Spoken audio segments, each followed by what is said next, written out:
Hi everyone, I'm Daniel. Welcome to my channel. Uh, Several days ago, some Muslims in some countries celebrating the birth of Muhammad, although his birth date is not known, is unknown.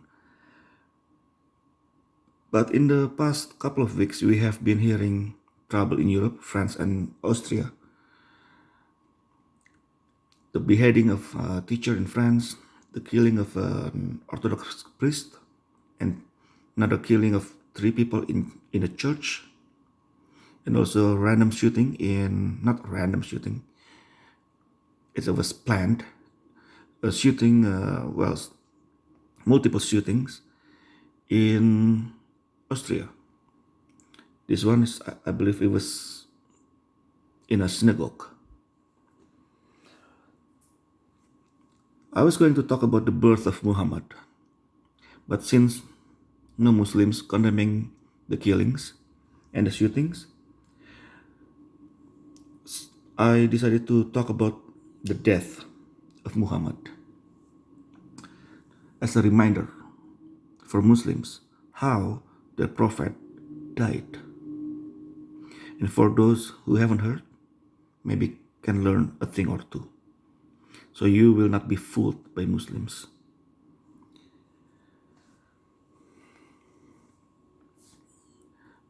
Many Christians apologists believe Quran contains no miracle apart from the miracles that already written in Bible.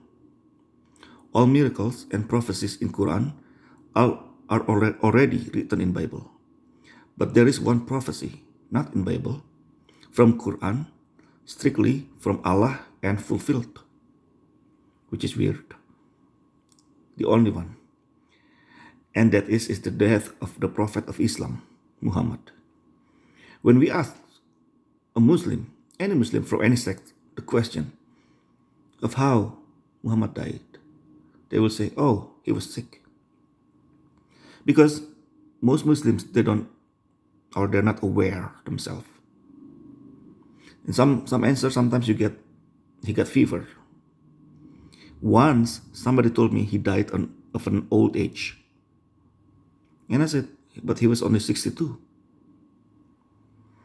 So he was quiet. So three Muslims told me three different answers. One told me he was sick, fever. Another one died of an old age. And there was another one told me he got sick. After I said, really? He then continued, well, he was also poisoned. So I said, by a Jewish lady, right?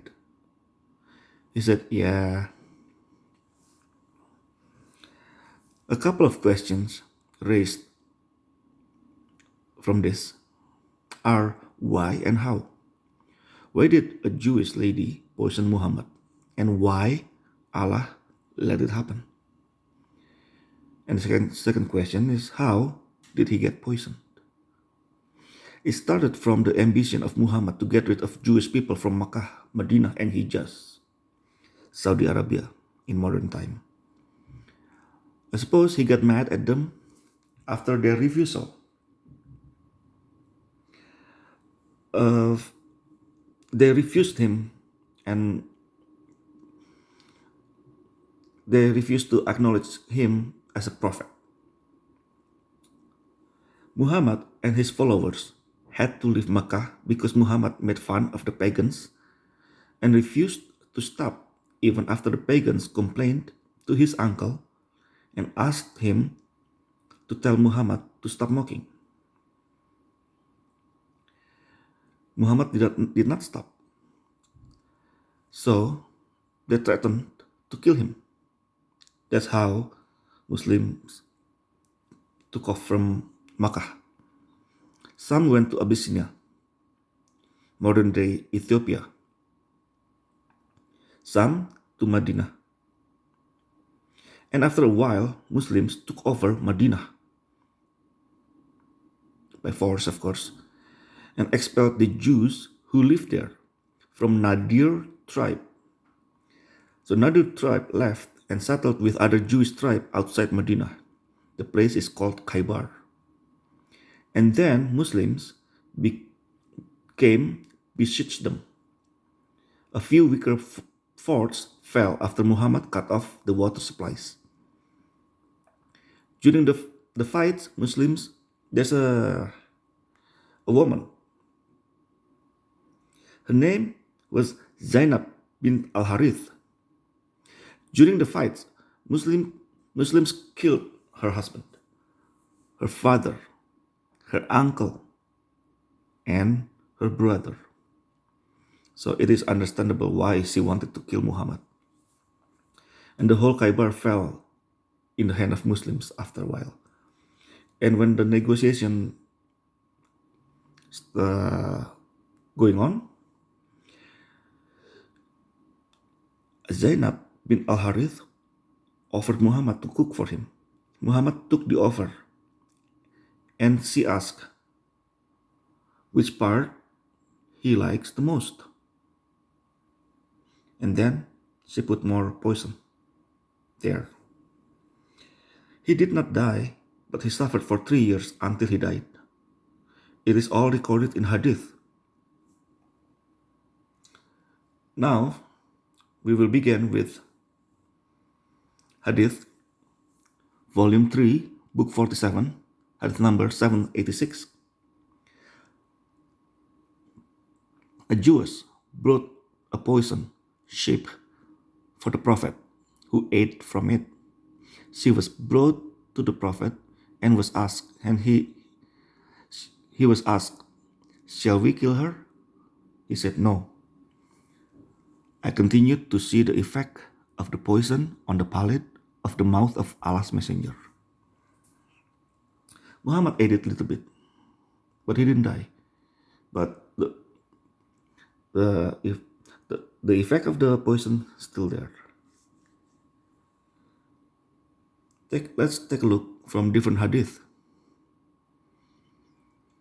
Al-Bukhari, hadith number 4428, narrated Aisha, the Prophet, in his ailment in which he died, used to say, "O Aisha, I still feel the pain caused by food I ate at Khaybar.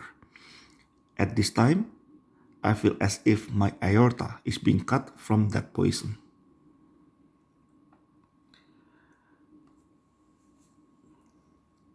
Let's go and take a look different hadith. This one is,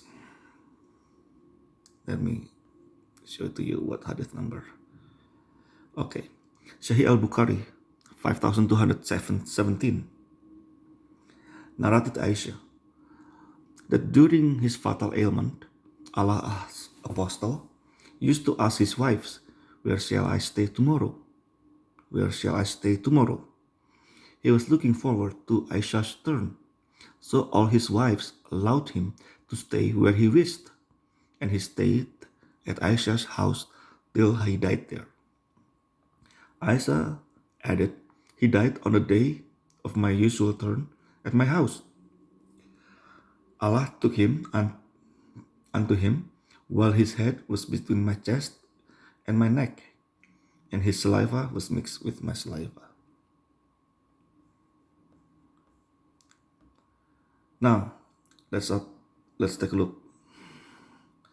Sahih al-Bukhari 665, narrated Aisha, when the Prophet became seriously ill and his disease became aggravated, he asked for permission from his wife to be nursed in my house, and he was allowed.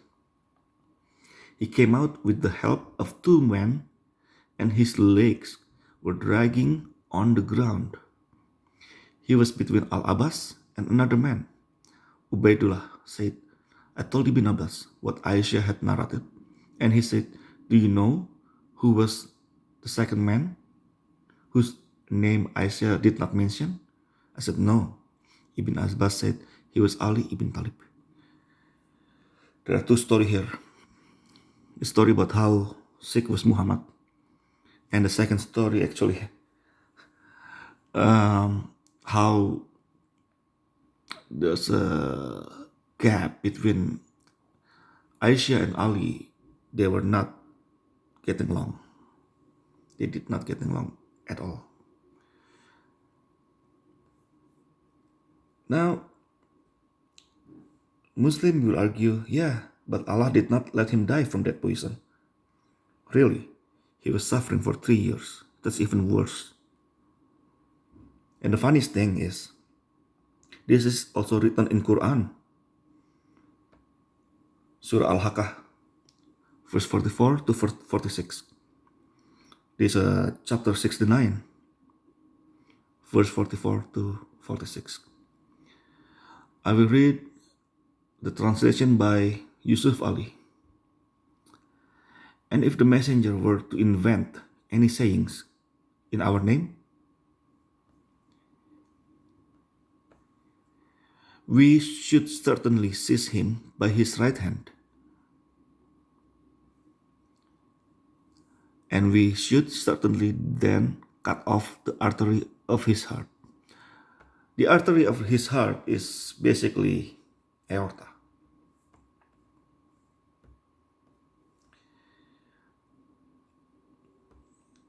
If we read by Muhsin Khan here, and then certainly should have cut off his life artery or aorta. So, after the conquest of Khaybar, Muhammad was constantly in pain. As the year went by, the pain was getting worse. If we take a look from those hadiths and Quranic verses, then I can say Allah killed Muhammad. Not only Allah let him suffer for 3 years. Not only that, Allah also let him suffer for 3 years. The perfect human being, the best prophet, the last prophet, seal of prophets, suffering from poison for 3 years, could not even walk. It is time, after all this written in Sahih Hadith and Quran, it is time to ask ourselves the very important question: is Muhammad a prophet from God? And also, this also proves all Christian apologists are wrong about Quran and Allah. There is one prophecy in Quran that fulfilled, and that is about the death of Muhammad. That's all from me.